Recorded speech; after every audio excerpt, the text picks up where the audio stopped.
Belum masuk.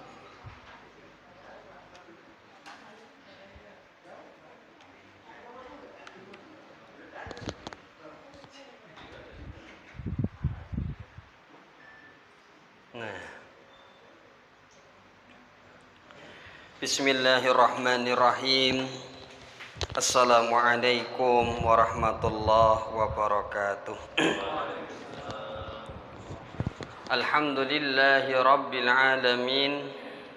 Asyhadu an la ilaha illallah wahdahu la syarika lah wa asyhadu anna Muhammadan abduhu wa rasul. Allahumma salli ala Muhammad wa ala ali Muhammad wa ashabihi ajmain. Wa qala Allah ta'ala fi kitabillahil karim ba'da a'udzu billahi minasy syaithanir rajim. Ya ayyuhalladzina amanu ittaqullaha haqqa tuqatih wa la tamutunna illa wa antum muslimun. Amma ba'du. Sehat ibu bapak? Mari kita awali dulu kajian tematik malam hari ini dengan sama-sama membaca basmalah. Bismillahirrahmanirrahim. Nyun ngapunten, saya nggak pakai peci ini.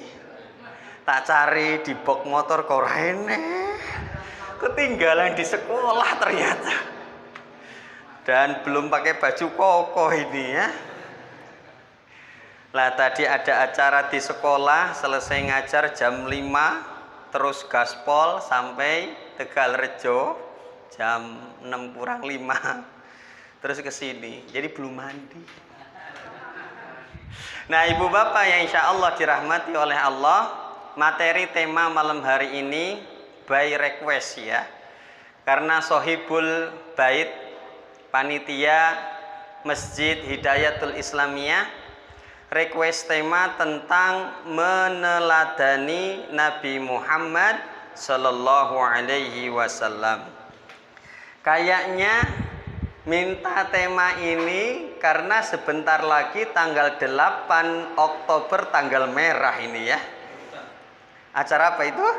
Nggih, mulutan. Ibu bapak, ini suaranya enak enggak Bapak Ibu?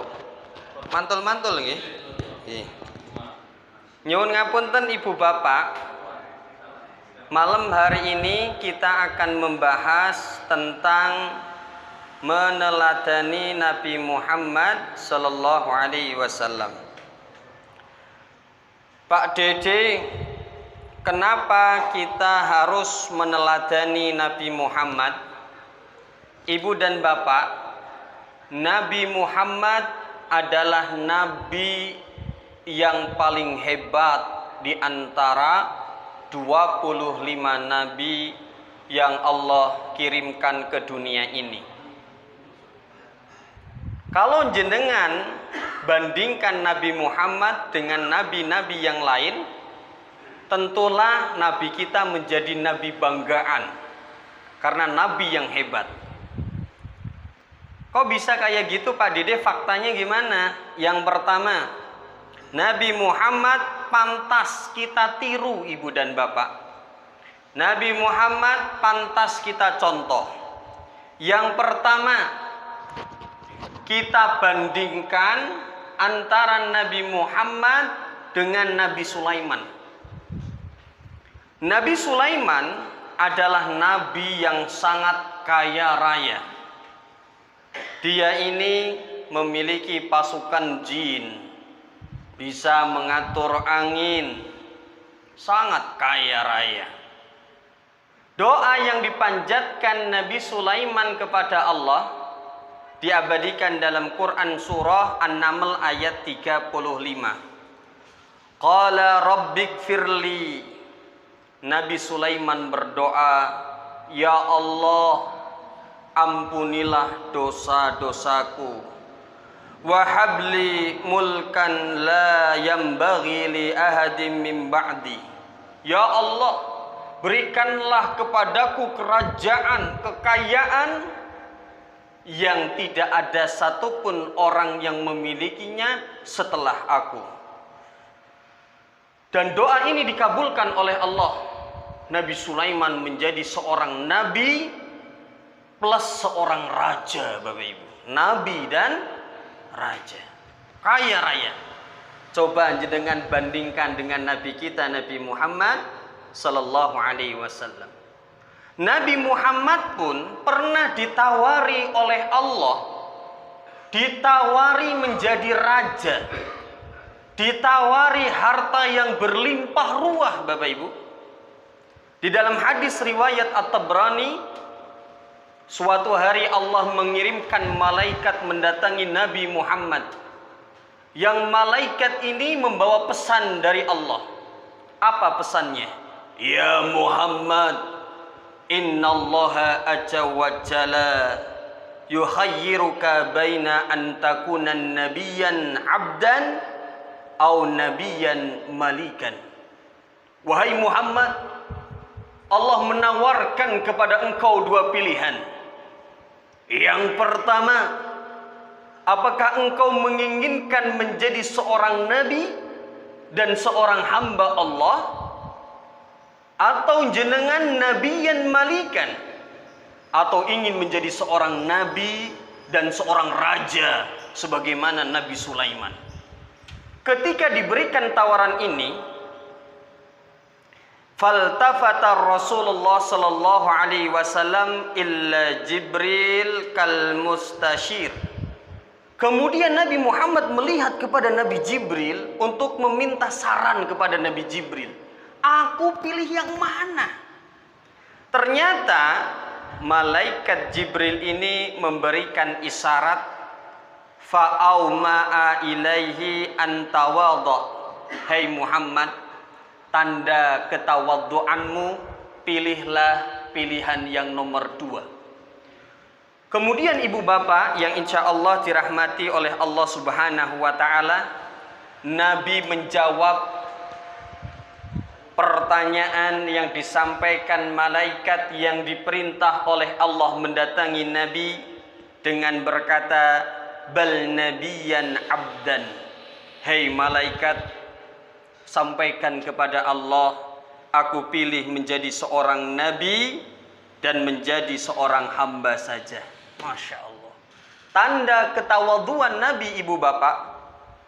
Seandainya Nabi menjadi seorang raja seperti Nabi Sulaiman, bisa Pak, bisa sekali. Tapi bayangkan Pak, kalau Nabi Muhammad menjadi seorang raja dan Nabi, bagaimana nasib umatnya yang miskin? Atuh, Nabi ku raja, ora iso neladani aku angel iki. Makanya Nabi Muhammad ini memilih menjadi khalifah atau pemimpin kaum muslimin. Jadinya kalau mencontoh masalah kepemimpinan bisa, masalah ketiadaan ekonomi pun umatnya bisa mencontoh kesabaran dari Nabi Muhammad sallallahu alaihi wasallam. Berarti Nabi Sulaiman dan Nabi Muhammad bisa kelihatan tingkat ketawadhuannya mana yang lebih tinggi. Makanya Nabi Muhammad bisa dijadikan contoh. Yang kedua, Nabi Muhammad sallallahu alaihi wasallam itu lebih hebat dibandingkan dengan nabi-nabi yang lain. Kita bandingkan Nabi Muhammad dengan Nabi Nuh alaihissalam, ibu bapak. Nabi Nuh berdakwah ratusan tahun. Yang ikut agama Nabi Nuh hanya puluhan orang. Nabi Nuh kemudian judek, lalu berdoa kepada Allah, wa qala Nuh, dan Nabi Nuh berdoa kepada Allah, Rabbi la tadar 'alal ardi minal kafirina dayyara. Ya Allah, aku mohon kepada Engkau, jangan sisakan satu orang pun yang kafir tidak beriman kepada Allah di muka bumi ini. Binasakan semua ya Allah. Innaka ing tadarhum yudillu ibadak.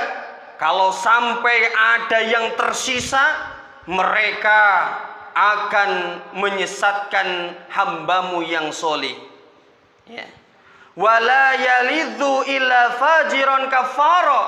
Kalau tersisa, mereka pun akan melahirkan orang-orang yang tidak beriman kepada Allah. Binasakan kabeh ya Allah.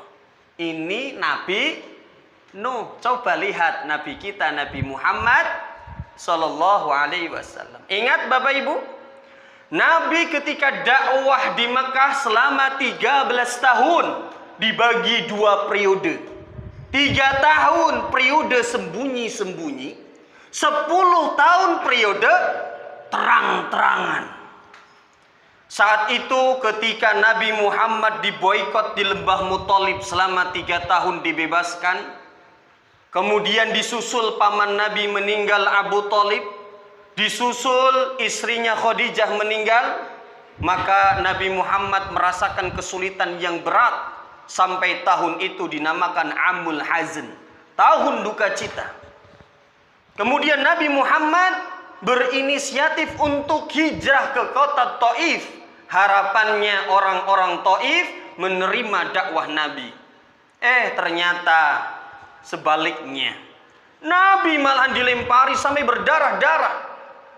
Kemudian Nabi keluar dari negeri Taif untuk kembali lagi ke kota Mekah. Ketika di perjalanan, jenengan sudah tahu kisah ini. Ada suara dari langit. Ya Muhammad. Nabi celongak-celingak. Suara dari mana ini? Ya Muhammad. Kemudian Nabi melihat ke atas, ibu dan bapak. Ternyata ada malaikat penjaga gunung yang dikirim Allah mendatangi Nabi Muhammad. Lalu malaikat ini berkata, Ya Muhammad, in syi'ta an utbika alaihim al-akhsyabain. Ya Muhammad, apakah engkau menginginkan 2 gunung ini aku timpakan ke negeri Taif? Bagi malaikat ngangkat gunung, Pak, easy, mudah sekali.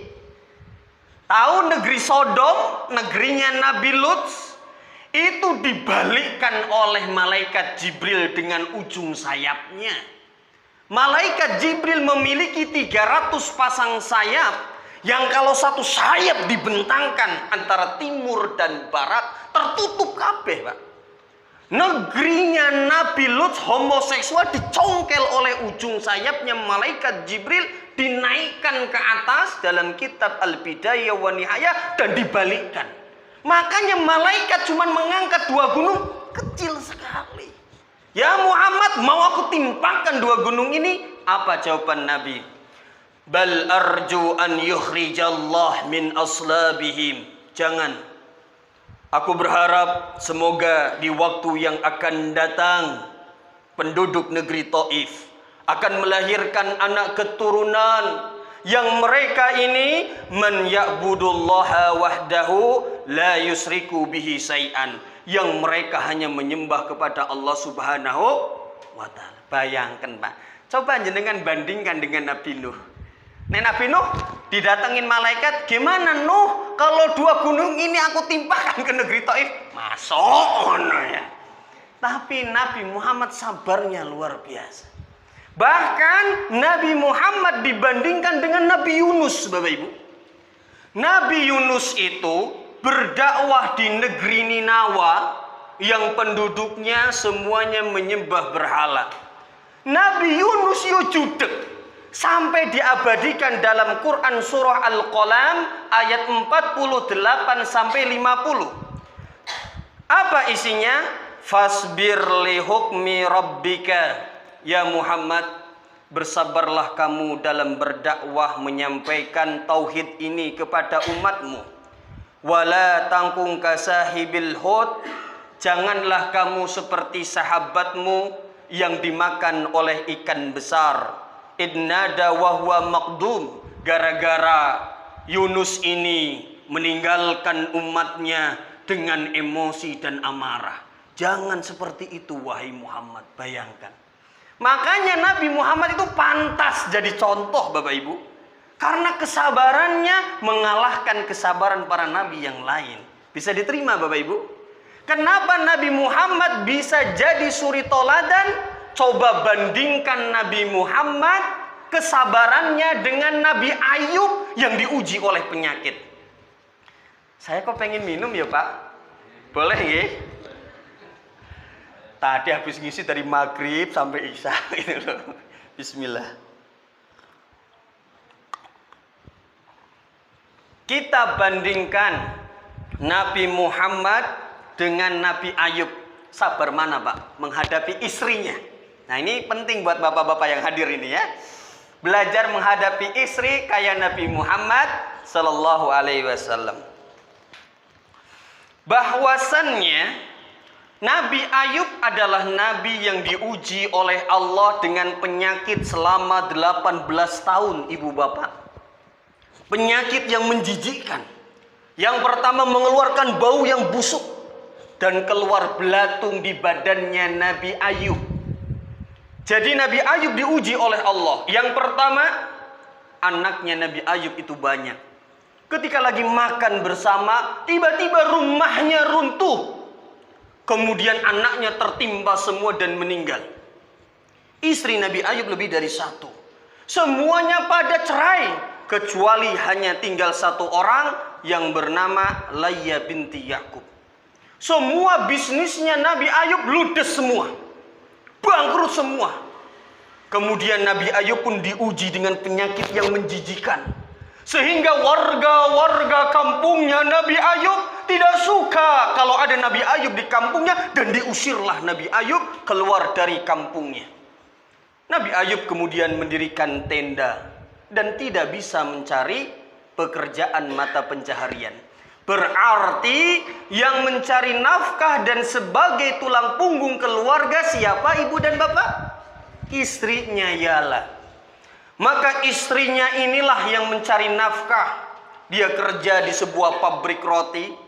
Tapi bosnya tidak tahu ini adalah istrinya Nabi Ayub yang berpenyakit.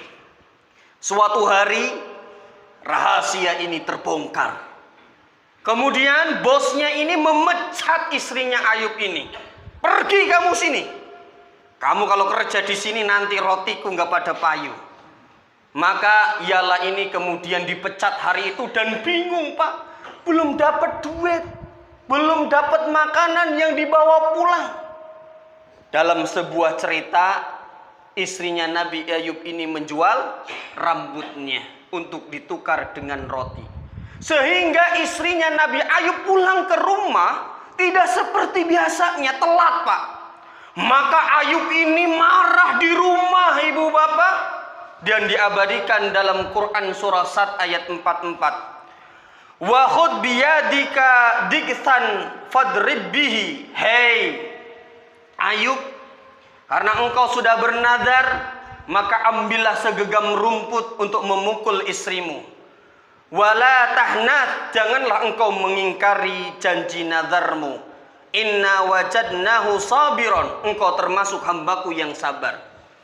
Kenapa Allah bilang kayak gini? Karena Ayub ini ketika tahu istrinya pulang telat, dia bernadar, awas kalau nanti pulang aku pukul engkau. Karena Ayub ini suudzon Pak. Kenapa istrinya pulang telat? Iki pasti macem-macem iki. Makanya dia bernadar, aku pukul kamu. Disingkat cerita ibu dan bapak, ternyata Nabi Ayub ini memukul istrinya. Kalau menurut ini ada yang memakai rumput yang digenggam, ada yang mengatakan asar yang lain menggunakan lidi 3 biji, ada yang mengatakan dengan mulutnya dipukul 3 kali. Muah muah gitu loh maksudnya. Nah ibu bapak, ini Nabi Ayub menghadapi istrinya yang telat pulang, sudah main pukul. Coba bandingkan dengan Nabi Muhammad.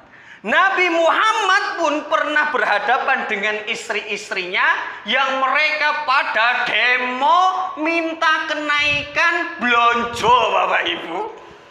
Ternyata istrinya Nabi yo butuh duit. Ibu-ibu yang di belakang pernah minta demo tambah uang belanja Bu? Oh iso golek dhewe ya Bu ya? Alhamdulillah. Oh gitu ya. Monggo Pak minum dulu. Jadi istri Nabi jumlahnya 11. pernah dikompori oleh Aisyah demo, gimana kalau kita minta belanjanya ditambah yuk? Maka mereka demo ke Nabi minta belanjanya ditambah. Nabi ini sabarnya luar biasa. Karena di dalam Islam, kalau ada anggota yang salah kan SOP-nya 3 tahapan. Yang pertama, faiduhunna, nasihati dulu sampai dombleng. Kalau dinasihati mboten mempan, yang kedua wahjuruhunna fil madaji, diamkan. Ketika istri-istrinya mulai protes, Nabi mendiamkan istri-istrinya. I'tazalla nisa'ahu syahran. Nabi meninggalkan istri-istrinya selama 1 bulan, Bapak Ibu. Ora bain-bain. Jadi Nabi pindah rumah di sebuah kamar, ditinggal istrinya selama 1 bulan. Berarti Nabi Muhammad tidak menyelesaikan masalah, no Pak Dede, dia lari dari masalah. Kok tidak? Nabi meninggalkan istrinya dengan maksud menunggu wahyu dari Allah. Saya harus bagaimana menghadapi istri-istri yang kayak gini? Sambil menunggu 1 bulan, kemudian Allah menurunkan Quran surah Al-Ahzab ayat 28, Bapak Ibu. Apa isinya?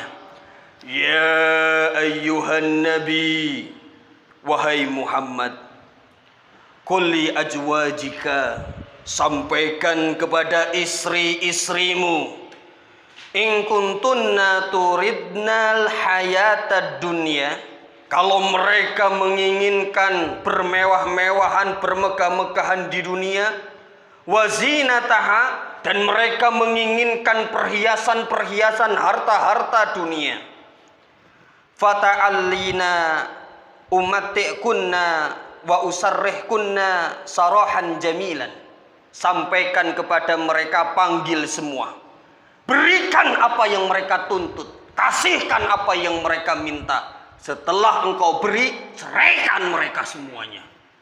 Bayang ke Pak. Jadi kasih apa yang mereka inginkan, habis itu ceraikan semua. Kemudian Allah melanjutkan, wa in kuntunna turidnallah wa rusulahu, kalau mereka memilih Allah dan Rasulnya, wa darul akhirah, dan istri-istrimu menginginkan kehidupan akhirat, fa innallaha a'adda lil muhsinat, Allah telah menyiapkan untuk orang-orang yang berbuat baik minkunna ajron adiman, yaitu pahala yang besar, mereka akan dimasukkan ke dalam surga. Kemudian gara-gara turun ayat ini, istri-istrinya pada takut semua. Waduh, piye? Kita akan diberi apa yang kita tuntut, tapi kita akan di PHK. Akan di PHK. Wah, kita pilih mana nih, dunia apa akhirat? Mereka pada pilih akhirat. Singkat cerita, mohon maaf ya Rasulullah, gitu ya. Bertobat mereka semua. Bayangkan perbedaannya Nabi Ayub dan Nabi Ayub, lihat istrinya pulang telat aja udah aku pukul dia. Tapi kalau Nabi sabar, dinengkese, nunggu wahyu dari, bayangkan. Makanya Nabi Muhammad layak untuk diteladani, untuk dicontoh, Bapak Ibu. Bisa diterima nggih? Sudah capek apa belum? Lanjut nggih. Kalau kakinya sudah mulai pegel, diselonjorkan mawon, Bang. Contoh yang lain, kita bandingkan Nabi Muhammad dengan Nabi Musa, Bapak Ibu. Baik mana, hebat mana? Suatu hari Nabi Musa ini mendatangi Bukit Tursina untuk mendapatkan wahyu. Dan umatnya Bani Israel dititipkan ke siapa? Harun. Ketika Nabi Musa selesai mendapatkan wahyu, kemudian balik ke umatnya Bani Israel yang dititipkan kepada Harun, Nabi Harun saudaranya, ternyata sebagian Bani Israel sudah ada yang menyembah patung kembali, Bapak Ibu. Maka Musa ini emosi, Bapak Ibu. Diabadikan dalam Quran surah Al-A'raf ayat 150, walamma raja'a Musa ila qaumihi ghadban Dan ketika Nabi Musa kembali kepada kaumnya, dia emosi, asifan, dan dia bersedih. Ya Allah, yang aku perjuangkan agar mereka bertauhid menyembah Allah, kenapa balik lagi nyembah patung? Kemudian singkat cerita, Harun ini jenggotnya panjang Pak, dipegang jenggotnya, ditarik Pak. Marah kepada saudaranya Nabi Harun. Saking kencengnya tarikan Nabi Musa, langsung berubah jenggotnya Harun putih semua Pak. Bayangkan, kesaudaranya berani megang jenggotnya, apa tak praktek ini? Siapa? Pegang ini, waduh, ditarik sama anak kita aja, aduh, sakit ini. Apalagi ditarik oleh orang dewasa. Dan ingat, Nabi Musa itu nabi yang qawiyul amin, kuat dan amanah. Sekali hantam orangnya langsung TKO ya. Bayangkan Bapak Ibu. Coba bandingkan Nabi Muhammad dengan sahabatnya. Kita lihat pada perjanjian Hudaibiyah Bapak Ibu. Jadi suatu hari, kok mati? Nabi Muhammad Shallallahu Alaihi Wasallam itu bermimpi. Ini pernah saya sampaikan di tempatnya Pak Arif ya. Jadi kisahnya itu adalah ibu bapak ya, di kejadian Hudaibiyah. Nabi Muhammad Shallallahu Alaihi Wasallam itu bermimpi. Mimpinya apa? Dia bisa mendatangi kota Mekah lagi dengan aman dan selamat. Karena ingat Bapak Ibu, Nabi Muhammad itu diusir berdakwah di Mekah, kemudian menetap di kota Madinah. Mimpi ini disampaikan kepada para sahabat. Kemudian para sahabat Nabi merespon, ya sudah Rasulullah, ayo. Kalau jenengan pengen pulang ke kampung halaman, sekalian umroh, ayo kami antar. Maka ibu dan bapak, Nabi Muhammad dengan para sahabat dari kota Madinah siap-siap untuk kembali menuju kota Mekah, tapi dengan niat bukan berperang. Mereka mau ibadah, melaksanakan umroh. Ciri-cirinya apa? Satu, para sahabat dan Nabi hanya membawa satu pedang yang tersarung. Karena zaman dahulu kemana-mana bawa pedang itu biasa Pak. Kayak tentara kemana-mana bawa sangkur gitu ya. Nomor dua, Nabi dan para sahabat menaiki unta dan membawa beberapa unta yang ditandai bahwasannya ini unta untuk dijadikan kurban ketika sampai di Mekah. Nomor dua, ketika Nabi sudah mulai mendekati kota Mekah, di Mikot, Nabi dan para sahabat sudah memakai baju ihram. Nah, ibu bapak yang insya Allah dirahmati oleh Allah, maka Nabi berhenti dulu di sebuah lembah yang dinamakan Lembah Hudaibiyah Bapak Ibu. Nabi mengirimkan dulu salah satu sahabat untuk datang kepada Mekah, mengabarkan bahwa Nabi mau umroh. Sahabat ini untanya malah ditusuk dan dia mau dibunuh, tapi selamat Pak. Dia kembali lagi ke Hudaibiyah, yang di sana Nabi Muhammad dan para sahabat lagi menunggu kabar. Ketika sampai di Hudaibiyah, dia mengabarkan yang sebenarnya, ya Muhammad, aku mau dibunuh ini. Ya sudah, singkat cerita, maka ada perjanjian di Hudaibiyah, yaitu orang-orang Mekah diwakili oleh Suhail.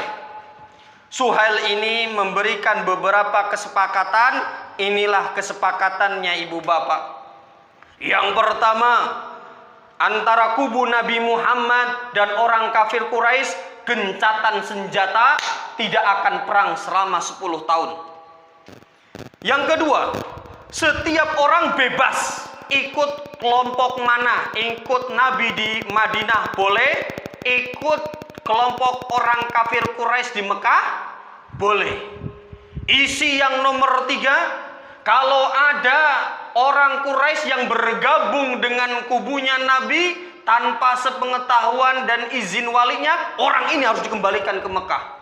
Tetapi kalau ada kubu Nabi yang ingin bergabung dengan orang-orang Mekah, maka jangan dikembalikan. Ini sudah merugikan apa enggak ini? Merugikan. Dan yang terakhir ibu dan bapak, Nabi Muhammad nggak boleh umroh tahun ini. Balik nih Rono. Kalau mau umroh tahun depan saja. Singkat cerita, ada dua kubu yang memihak. Nabi Muhammad memiliki Bani Bakhr yang mendukungnya. Orang kafir Quraisy memiliki Bani Huza'ah. Dia mendukung orang Quraisy. Ternyata Bani Huza'ah ini menyerang Bani Bakhr. Artinya orang-orang kafir Mekah telah melanggar perjanjian Hudaibiyah. Maka Nabi tidak terima. Kemudian Nabi bersiap-siap mau menyerang kota Mekah dengan membawa 10.000 pasukan, Bapak Ibu. Tetapi penyerangan ini dirahasiakan, tidak ada yang tahu. Bapak Ibu, nyuwun ngapunten. Ternyata ada sahabat Nabi yang bernama Hatib bin Abi Baltah. Dia membocorkan penyerangan ini dengan cara mengirim seorang perempuan yang dibayar dengan duit.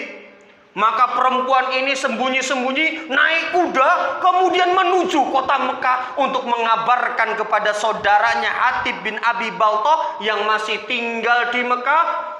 Hati-hati, Muhammad mau datang bawa 10.000 pasukan. Ternyata kabar ini didengar oleh Nabi Muhammad lewat siapa, Bapak Ibu? Malaikat Jibril. Ya Muhammad, ada salah satu sahabatmu yang akan membocorkan penaklukan kota Mekah ini. Maka Nabi menyuruh Ali bin Abi Thalib, menyuruh Zubair, menyuruh Mikdad untuk mengejar perempuan tadi. Maka 3 sahabat ini naik kuda dengan sekencang-kencangnya. Wah, gaspol rempol pokoknya ya. Alhamdulillah kesusul perempuan tadi, ketangkep Pak. Kemudian diinterogasi, berikan surat yang diberikan Hatim bin Abi Baltah.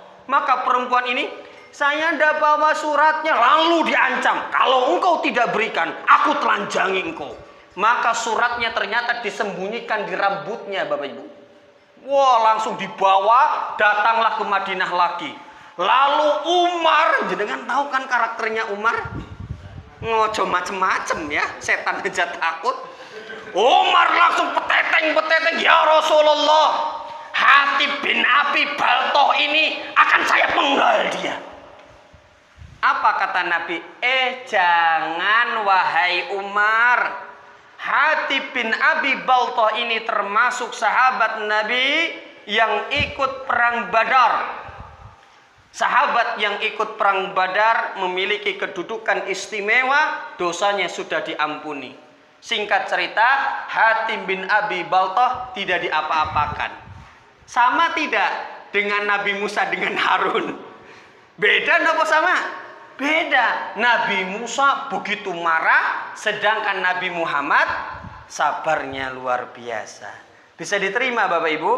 Makanya Nabi Muhammad SAW layak untuk kita suri tauladani. Sudah capek apa belum Pak? Sampai jam berapa? Jam 9. Waduh. Ya 15-an menit lagi masih kuat nggih? Makanya ibu dan bapak, Allah Subhanahu wa ta'ala memerintahkan kepada kita kaum muslimin harus mencontoh Nabi Muhammad. Yang pertama, ini dalilnya Quran surah An-Nisa ayat 80.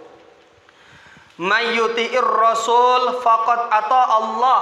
Barang siapa yang mentaati Rasul Nabi Muhammad, dia sama saja mentaati Allah Subhanahu wa ta'ala. Nah ibu bapak yang insya Allah dirahmati oleh Allah, kenapa kita harus mentaati, menjadikan Nabi Muhammad sebagai suri toladan contoh kita? Nabi Muhammad itu memiliki kedudukan yang sangat tinggi. Yang pertama, beliau bukan orang sembarangan. Beliau adalah seorang nabi terakhir, penutup para nabi. Setelah ini tidak ada nabi lagi. Makanya dalam Quran surah Al-Ahzab, Nabi Muhammad bukanlah bapak salah satu di antara kalian. Akan tetapi Nabi Muhammad Rasulullah wa khataman nabiyyin. seorang rasul utusan Allah dan penutup para nabi. Jadi bukan orang sembarangan. Nomor 2, hebatnya Nabi Muhammad itu bukan diutus untuk satu daerah, tetapi untuk seluruh alam, baik alam manusia ataupun alam jin, Bapak Ibu. Kalau para nabi zaman dahulu diutus cuman per daerah. Nabi Yunus di negeri Ninawa, Nabi Lut di negeri Sodom, Nabi Musa di negeri Mesir. Tapi kalau Nabi Muhammad untuk seluruh alam. Jadi kedudukannya tinggi, Bapak Ibu. Makanya dalam Quran surah Al-A'raf ayat 158, Qul ya ayuhan nas inni rasulullah ilaikum jami'an. Wahai manusia, aku adalah seorang rasul yang diutus untuk kalian semua. Bahkan di dalam Quran surah Al-Anbiya ayat 107, wa ma arsalnaka illa rahmatan lil alamin, dan tidaklah aku diutus kecuali untuk seluruh alam. Yang nomor 3, Ibu Bapak, kedudukan Nabi Muhammad sangat tinggi. Beliau ini senantiasa dijaga dan dibimbing oleh Allah.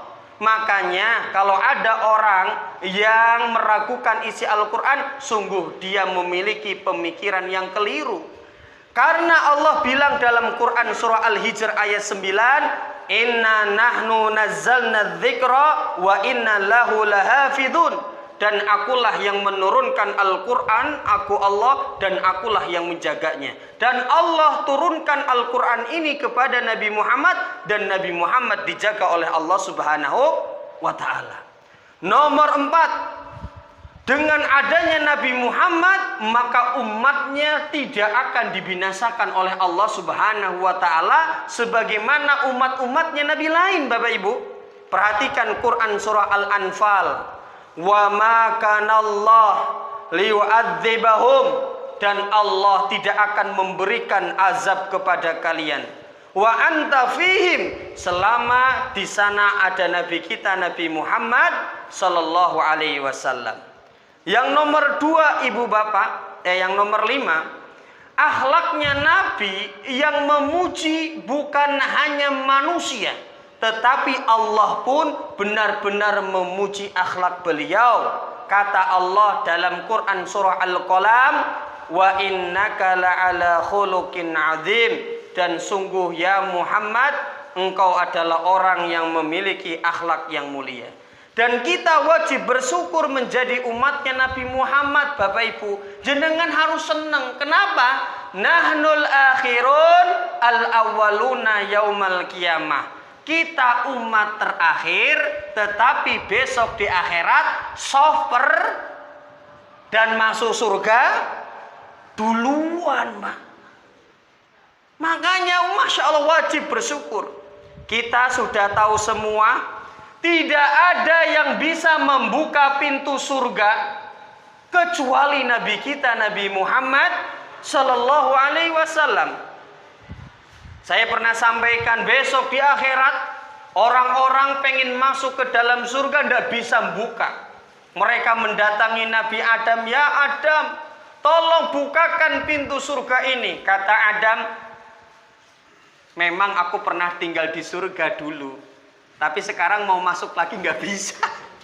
Coba datang kepada Nabi Ibrahim yang memiliki gelar Khalilullah, kekasihnya Allah. Mereka mendatangi Nabi Ibrahim, dan Nabi Ibrahim pun tidak bisa membuka surga. Semua nggak bisa. Kemudian ati babal jannah yaumal qiyamah. Nabi langsung mendatangi pintu surga ketika di akhirat nanti. Fa astaftihu, dan meminta kepada penjaga pintu surga untuk membukakan pintunya. Fayaqul khazin, dan penjaga pintu surga ini berkata, man anta, kowe iki sapa? Maka Nabi menjawab, Muhammadun, aku adalah Muhammad. Maka pintu surga ini penjaganya bilang, bika umirtu ya Allah, aku nunggu sampean gitu loh. Aku kan nunggu sampean di sini tuh nunggu sampean. Kenapa? La aftahu li ahadin qablaka. Tidak ada yang bisa membuka pintu surga ini kecuali jenengan ya Rasulullah sallallahu alaihi wasallam. Makanya Imam Ali radhiyallahu anhu berkata di dalam kitab Nasihul Ibad, 6 nikmat terbesar, salah satunya wa Muhammadur Rasulullah, ketika jenengan dijadikan umatnya Nabi Muhammad, itu adalah kenikmatan yang tak ternilai harganya. Bisa diterima Bapak Ibu? Ya, tinggal 5 menit lagi. Masih kuat nggih? Makanya Ibu dan Bapak, orang yang mencintai Nabi Muhammad pasti dia akan masuk ke dalam surganya Allah. Ibu Bapak, jenengan kan sudah tahu semua. Rasulullah berkisah tentang datangnya hari kiamat, dahsyatnya hari kiamat. Para sahabat ketika kiamat datang, gunung-gunung itu berterbangan seperti laron. Wah, dahsyatnya. Para sahabat nangis, ya Allah, apakah kita bisa selamat? Datang orang Arab Baduy pelosok. Uduk. Ya Rasul, emangnya hari kiamat datangnya kapan gitu? Wah, yang lain pada nangis, dia nanya kapan datangnya. Maka Rasul bilang, wa madza a'dattalaha, emangnya kalau datangnya hari kiamat kamu ini sudah mempersiapkan apa? Orang Baduy ini bilang, la syai'an, saya tidak menyiapkan apa-apa, illa anni uhibullah wa rasuluhu sallallahu alaihi wasallam, kecuali saya cuman memiliki rasa cinta kepada Allah dan engkau wahai Rasulullah. Maka jawaban Nabi, faqala anta ma'aman ahbabta, wahai orang Arab Baduy, engkau akan bersama dengan orang yang engkau cintai. Maka orang yang cinta kepada Nabi besok akan bersama dengan Nabi Muhammad sallallahu alaihi wasallam. Nyuwun ngapunten Ibu Bapak, kalau jenengan sudah puluhan tahun ngaji tetapi tidak cinta kepada Nabi Muhammad, maka sungguh iman jenengan tidaklah sempurna. Maka mencintai Nabi Muhammad hukumnya wajib. Hukumnya wajib. Perhatikan hadis riwayat Bukhari. Nabi berkata, la yu'minu ahadukum, tidaklah sempurna iman seseorang hatta akuna ahabba ilaihi, sampai dia menjadikan Nabi Muhammad lebih dia cintai min walidihi, melebihi cintanya kepada orang tuanya. Wa walidihi, cintanya kepada Nabi kadarnya lebih besar daripada cinta kepada anak-anaknya. Ini tak tanya ke ibu-ibu, sepakat napa mboten, Bu? Harus sepakat. Wan nasi ajmain, dan kepada seluruh manusia yang pernah dia kenal. Makanya Ibu Bapak, kisahnya Saubah bin Muzdad yang pernah saya sampaikan. Saubah bin Muzdad ini mantan budaknya Nabi. Suatu hari Sauban ini dalam keadaan sedih dan susah. Nabi lewat, wahai Sauban, kenapa jenengan kau susah? Maka Sauban ini menjawab, ya Rasulullah, sekarang saya hidup di dunia bersama dengan engkau, tiap hari bisa melihat engkau, bisa bareng engkau. Aku mikir ya Rasulullah, seandainya besok saya meninggal di alam akhirat, kayaknya tidak mungkin ketemu jenengan ya Rasulullah. Loh kok bisa? Lah jenengan kan Nabi, berarti berada di surga Firdaus. Lah aku iki sopo? Gara-gara kejadian ini, kemudian Allah menurunkan Quran surah An-Nisa ayat 69. Wa may yuti'illah war rasul, barang siapa ada orang ketika hidup di alam dunia dia mentaati Allah dan Rasulnya, maka orang yang kayak gini, faulaika ma'alladzina an'amallahu alaihim, kalau besok dia meninggal berada di akhirat, mereka akan bersama dengan orang-orang yang akan mendapatkan nikmat dari Allah. Siapa mereka? Minan nabiyyin, para nabi, wasiddiqin, orang-orang yang jujur, wasuhada, para suhada, wasalihin, orang-orang yang soleh, wa hasuna ulaika rafiqa, dan merekalah sebaik-baiknya teman duduk. Artinya ayat ini bilang kepada Sauban, ya Sauban bin Muzdad, Kalau kamu hidup di dunia mentaati Allah dan Rasulnya, mencintai Allah dan Rasulnya, fa insya Allah jenengan ketemu di dunia juga ketemu di akhirat. Terakhir kesimpulan, alhamdulillah Rabbil alamin.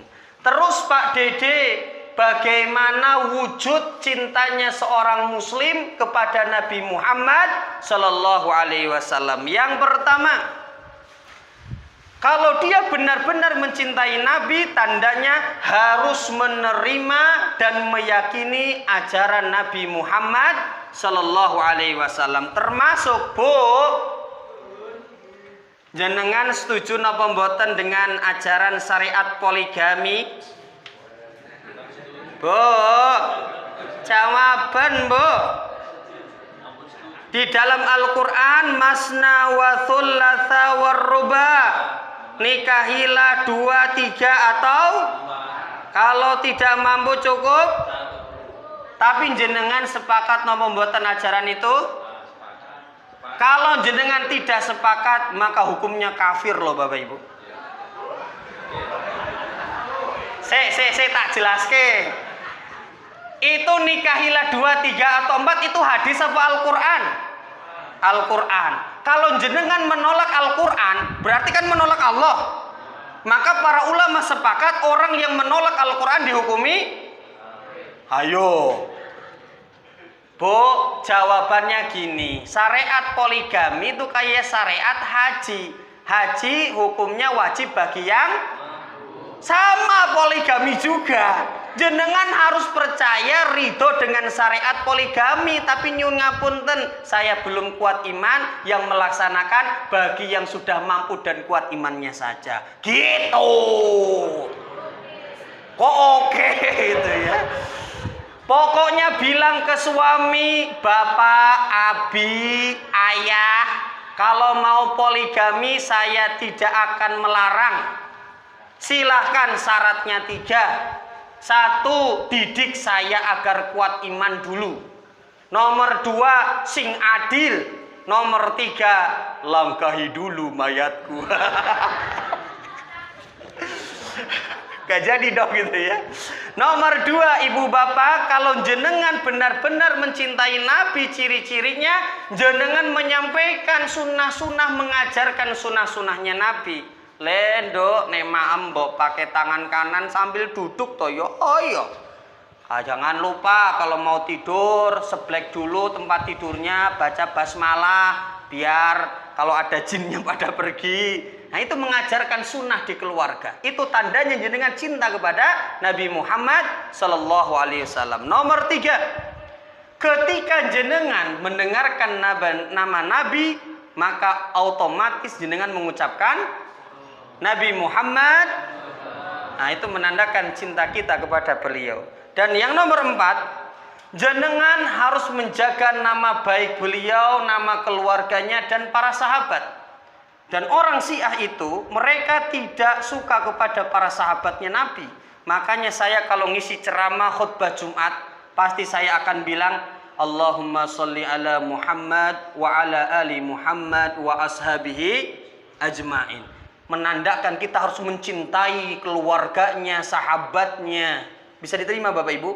Dan nomor 5, kalau ada orang yang menjelek-jelekan nama Nabi Muhammad, menjelek-jelekan keluarga dan para sahabatnya, jenengan harus ada rasa sakit hati. Itu menandakan jenengan cinta kepada Nabi Muhammad sallallahu alaihi wasallam. Kayak salah satu perusahaan hiburan di Jakarta, yang namanya Muhammad dapat diskon, dapat miras. Kemudian kan dituntut, dan usahanya ditutup oleh Pak Anies Baswedan. Betul apa betul? Nah, itu contoh kecintaan kita Nabi Muhammad sallallahu alaihi wasallam. Alhamdulillahirabbil alamin. Bisa ditangkap ya poin-poinnya nggih? Insya Allah. Kalau dilanjutkan ini baterainya sudah mulai ngedrop ini. Nggih, ada pertanyaan apa mboten? Oh, tidak ada. Oh, para fikih monggo. Boleh. Selain pertama tadi tentang Nabi Sulaiman, itu menjadi raja dan rasul. Itu tadi dasarnya adalah surat 35. Nggih, betul. Nah, saya baca artinya kok gitu nih. Coba, mungkin saya ngambil sahnya.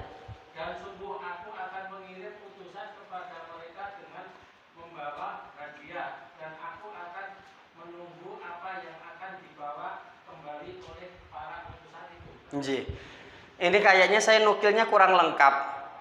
Sebenarnya barusan yang disampaikan Prof itu Nabi Sulaiman ini memerintahkan salah satu bawahannya untuk mengambil singgasananya Ratu Bilqis. Jadi kisahnya mungkin saya ini nukilnya salah ngambil. Nanti saya baca lengkap lagi di surat An-Nahl. Tetapi di Quran surat An-Nahl kalau dibaca dari awal sampai akhir, di sana ada doa. Naja Sulaiman itu memang meminta kepada Allah sebuah kekayaan yang tidak akan dimiliki oleh orang setelah dirinya. Maka Nabi Sulaiman ini nabi yang paling kaya raya. Terima kasih Prof. Nanti saya baca ini lebih lengkap lagi. Ada lagi Bapak Ibu? Tetapi perbandingannya bisa diterima tapi nggih. Karena Nabi juga dulu pernah ditawari raja, tetapi beliau tidak memilihnya. Beliau memilihnya nabiyan abdan, nabi dan seorang hamba saja. Tujuannya untuk melihat ketawaduannya. Tapi kalau misalnya pengen kaya jadi Nabi Sulaiman, Nabi Muhammad pun bisa. Intinya di sana.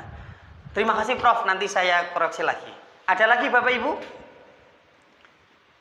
Sampun nggih? Udah capek ya Bu? Apalagi saya yang ngajar dari jam 7 pagi. Terima kasih Bapak Ibu sudah datang hujan-hujan. Semoga ilmu yang sedikit ini bermanfaat. Saya akhiri wa akhiru da'wana alhamdulillahirabbil alamin. Assalamualaikum warahmatullahi wabarakatuh.